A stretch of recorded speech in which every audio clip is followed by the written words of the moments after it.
प्रधानमंत्री ने सेना को सौंपा अर्जुन युद्ध टैंक। चेन्नई मेट्रो के पहले चरण का किया लोकार्पण।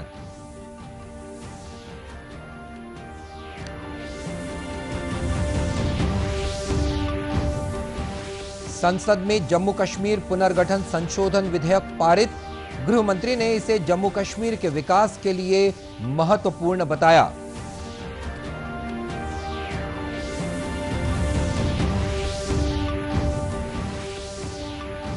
मुख्यमंत्री ने लोकवाणी में लोगों के साथ साझा किए अपने विचार। कहा, लोगों को खुशहाल बनाने के लगातार किए जा रहे हैं प्रयास।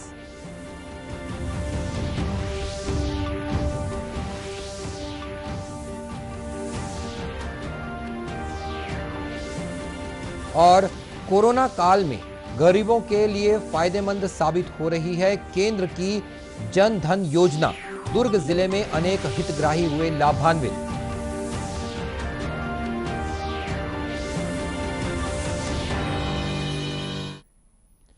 नमस्कार, आप देख रहे हैं दूरदर्शन समाचार। मैं हूं मनीष अहलूवालिया और अब समाचार विस्तार से।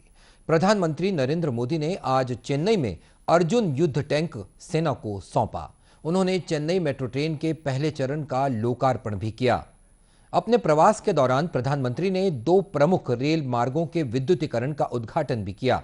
इस अवसर पर श्री मोदी ने कहा कि कोरोना महामारी के बावजूद चेन्नई मेट्रो परियोजना को निर्धारित समय सीमा के भीतर पूरा किया गया है। ये निश्चित रूप से पूरे भारत के लिए एक बड़ी उपलब्धि है।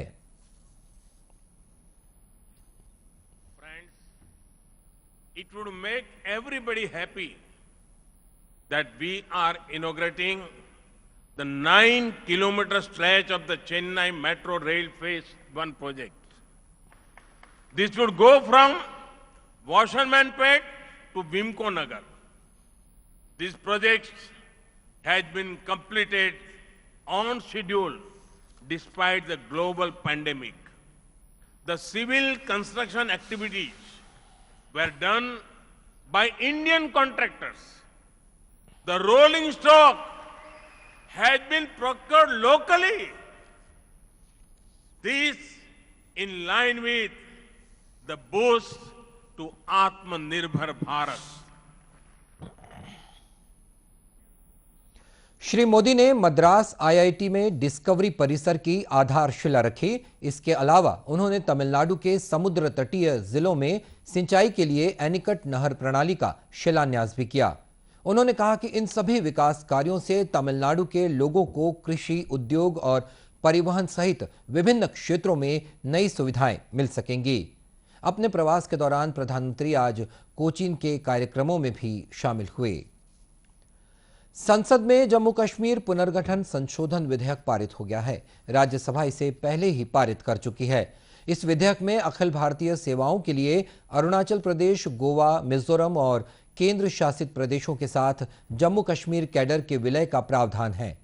केंद्रीय गृह मंत्री अमित शाह ने संसद में कहा कि इस विधेयक के पारित हो जाने से जम्मू कश्मीर भी भारत के अन्य राज्यों की कतार में शामिल हो गया है। 370 के बारे में कहा गया कि 370 और 35 से वो देश की सरकार का जम्मू कश्मीर की जनता से एग्रीमेंट था। एग्रीमेंट जरूर था, मगर उसमें टेम्पररी शब्द आप भूल जाते हैं पढ़ने का। ये टेम्पररी था। और जो मेरा हिसाब पूछ रहे 17 महीने में स्टेटहुड कब दोगे, स्टेटहुड कब दोगे, स्टेटहुड कब दोगे, हम जरूर देंगे। मगर मैं उनको पूछना चाहता हूं, ये मैंने भी कहा है स्टेटहुड टेम्पररी है। 17 महीने में हिसाब मांगते हो तो टेम्पररी 370 साल तक चली, उस वक्त क्यों हिसाब नहीं मांगते थे?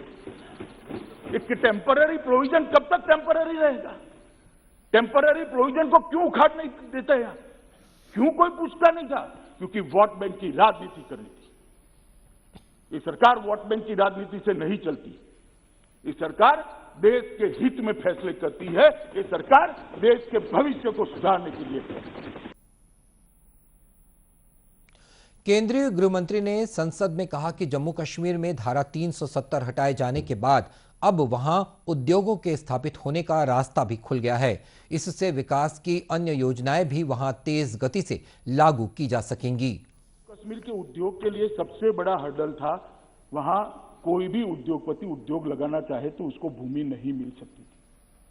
धारा 370 हटाई, उसके बाद में जमीन के कानून के हमने परिवर्तन किया और अब ऐसी स्थिति हुई है कि जम्मू कश्मीर के अंदर उद्योग लग पाए। 6 महीने पहले ही हम कानून लाए और अब मिल पाएगी, इसलिए उद्योग भी आएंगे। और उद्योग को आने के लिए सबसे अच्छा प्रोत्साहन पैकेज नरेंद्र मोदी जी की अगुवाई में भारत सरकार लाई है, अप्रूव किया है और जम्मू कश्मीर सरकार ने भी इसको अप्रूव कर दिया है। श्री शाह ने कहा कि सरकार जम्मू कश्मीर को आत्मनिर्भर बनाना चाहती है।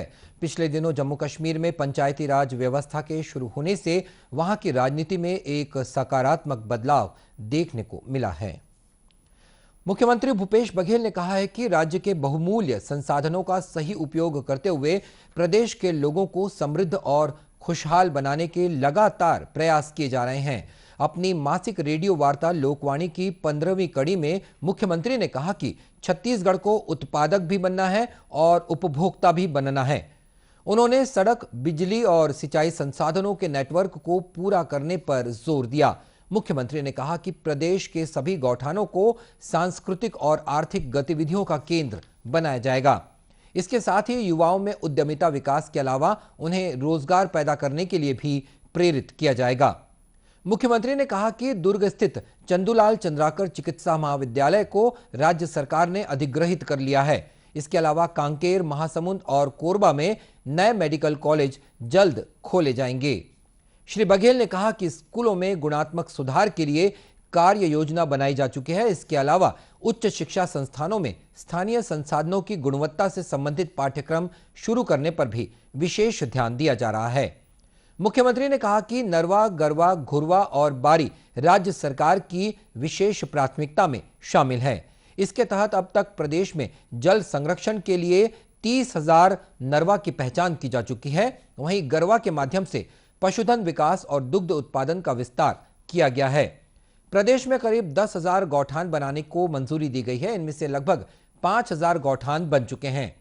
श्री बघेल ने कहा कि आगामी 5 वर्षों में सिंचाई क्षमता को 2 गुना करने का लक्ष्य रखा गया है। इससे किसानों को अधिक फसल उत्पादन में मदद मिल सकेगी। राष्ट्रीय जल संरक्षण दिवस के मौके पर जांजगीर चांपा जिले के कुटरा स्थित शासकीय विद्यालय में एक विशेष कार्यक्रम का आयोजन किया गया। नेहरू युवा केंद्र द्वारा आयोजित इस कार्यक्रम में विशेषज्ञ वक्ताओं ने कहा कि देश में बदलते मौसम और पर्यावरण संकट के कारण पेयजल की समस्या गंभीर होती जा रही है। वक्ताओं ने कहा कि हमें अभी से जल संरक्षण के लिए जागरूक होना जरूरी है। कार्यक्रम के संयोजक सुखनंदन दास ने कहा कि जल संरक्षण के इस अभियान में विद्यार्थियों की भूमिका सबसे महत्वपूर्ण है।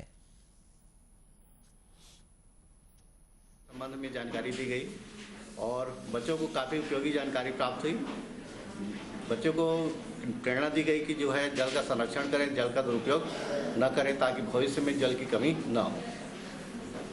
सर, आपके जो स्कूल परिसर में वहाँ जल संरक्षण की किस तरह से बच्चों को उपाय के लिए प्रशिक्षण दे रहे हैं सर? यहाँ हमारे में वाटर हार्वेस्टिंग के लिए सब तरफ जहाँ से पानी आता है सब में गड्ढा बना हुआ है ताकि पानी जो है नीचे चला जाए।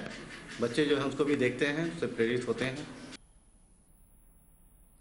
कार्यक्रम में जांजगीर चांपा जिले के विभिन्न स्कूलों के 250 से अधिक विद्यार्थी शामिल हुए। इन सभी ने जल संरक्षण का संकल्प भी लिया। केंद्र की अमृत मिशन योजना के तहत राजनांदगांव में करीब 6 एकड़ परिक्षेत्र में आनंद वाटिका विकसित की गई है। इन दिनों यहां नगर निगम द्वारा पुष्प महोत्सव का आयोजन किया गया है। इस महोत्सव में विभिन्न प्रकार के फूलों की प्रदर्शनी लगाई गई है। नगर निगम के आयुक्त चंद्रकांत कौशिक ने बताया कि सुघ्घर हरिहर राजनांदगांव विषय पर आयोजित इस महोत्सव के माध्यम से लोगों को पर्यावरण संरक्षण का संदेश दिया जा रहा है। Save earth save life. अगर आप प्रकृति को नहीं बचाओगे तो मैं बार बार कहता हूँ कि इस पृथ्वी में जीवन ज़्यादा दिनों की समय की बात नहीं है। तो जब तक आप इस प्रकृति को संरक्षण नहीं देंगे या इसका संदेश लोगों को नहीं मिल पाएगी तो बहुत ही मुश्किल होगी आगे का जीवन। तो यही कहना चाहूँगा कि पेड़ लगाएं जल को बचाएं, हमारे सरोवर, हमारे कूप, हमारी नदियां, हमारे समुद्र को सुरक्षित रखें, संरक्षित रखें और संवर्धित करें। कार्यक्रम में मौजूद राजनांदगांव के कलेक्टर टोपेश्वर वर्मा ने कहा कि पुष्प महोत्सव के जरिए लोगों को प्रकृति से जोड़ने का अच्छा प्रयास किया गया है। पुष्प प्रदर्शनी और विभिन्न विभागों की स्टॉल्स वगैरह लगवाए गए हैं। ये बहुत एक अच्छा आयोजन है कि नगर का जो ये हृदय स्थल है, यहाँ एक पुराना जगह था, इसको गार्डन के रूप में डेवलप किया गया है। उधर दुर्ग में भी पुष्प प्रदर्शनी लगाई गई है। नगर निगम द्वारा राजेंद्र पार्क में आयोजित इस प्रदर्शनी में दुर्लभ प्रजातियों के फूल प्रदर्शित किए गए हैं। इस प्रदर्शनी में आए एक आगंतुक ने बताया कि वे दुर्ग में होने वाली इस पुष्प प्रदर्शनी में पहले भी आ चुके हैं। उन्होंने इस आयोजन को पर्यावरण संरक्षण के नजरिए से बहुत ही सार्थक और उद्देश्यपूर्ण बताया। आपका फ्लावर शो होता है, अलग अलग तरीके के फूल सब्जियों का यहाँ पे प्रदर्शन होता है। स्ट्रॉबेरी देखा मैंने, चकोतरा देखा, नींबू देखा, अलग अलग लोग प्रजाति के हैं जो मतलब बाहर में हमको देखने नहीं मिलता है और बहुत ही अच्छा आयोजन किया है इन्होंने। और इस मौके पर स्कूली बच्चों के लिए पर्यावरण पर केंद्रित चित्रकला स्पर्धा का भी आयोजन किया गया था। कोरोना के दौर में केंद्र सरकार की जनधन योजना साधन विहीन लोगों के लिए बड़े पैमाने पर फायदेमंद साबित हो रही है। इस योजना के माध्यम से जनधन खाता धारकों को अनेक प्रकार के लाभ दिए जा रहे हैं। योजना के हितग्राहियों को 2 लाख रुपए का दुर्घटना बीमा दिया जाता है।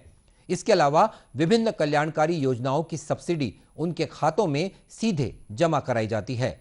दुर्ग जिले में भी जनधन योजना के अनेक हितग्राहियों को केंद्र की विभिन्न योजनाओं का लाभ लगातार मिल रहा है। दुर्ग जिले में छत्तीसगढ़ राज्य ग्रामीण बैंक की 56 शाखाओं में 2 लाख से भी अधिक लोगों के जनधन खाते खोले गए हैं। ग्रामीण बैंक के क्षेत्रीय प्रबंधक सतीश चंद्र कश्यप ने बताया कि जिले के 2 लाख से ज्यादा हितग्राहियों को कोरोना काल में विभिन्न योजनाओं की सब्सिडी के रूप में नकद राशि का फायदा मिला है।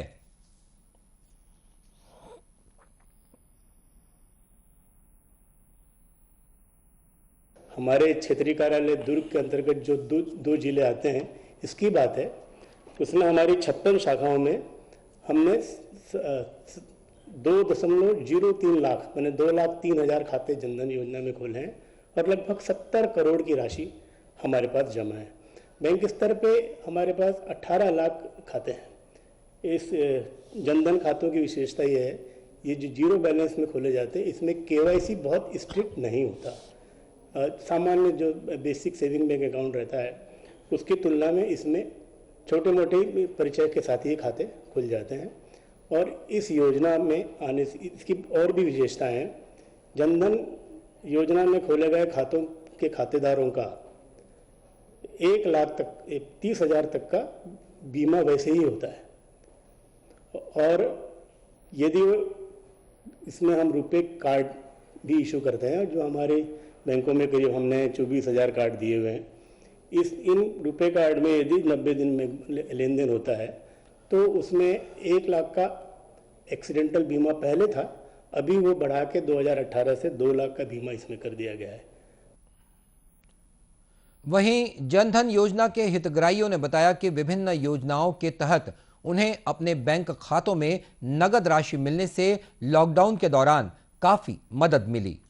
सर, हमारे लिए तो बहुत अच्छा हुआ, जो घर वाली महिला लोगों के लिए कि 4-5 जन को हम जोड़ के ना समूह खोले, सरकार ने उसमें पैसा भी दिए, उसके बाद बहुत हमारा काम आया। 16 में खोले थे हम लोग, ये मतलब इसमें हम लोग को बहुत फायदा ही मिला लॉकडाउन के जरिए। मतलब इसमें हम लोग को 500-500 रुपये आए भी इसमें, इस खाते में, और वही बीमा का सुविधा मिला है, एक्सीडेंटल जो भी रहा।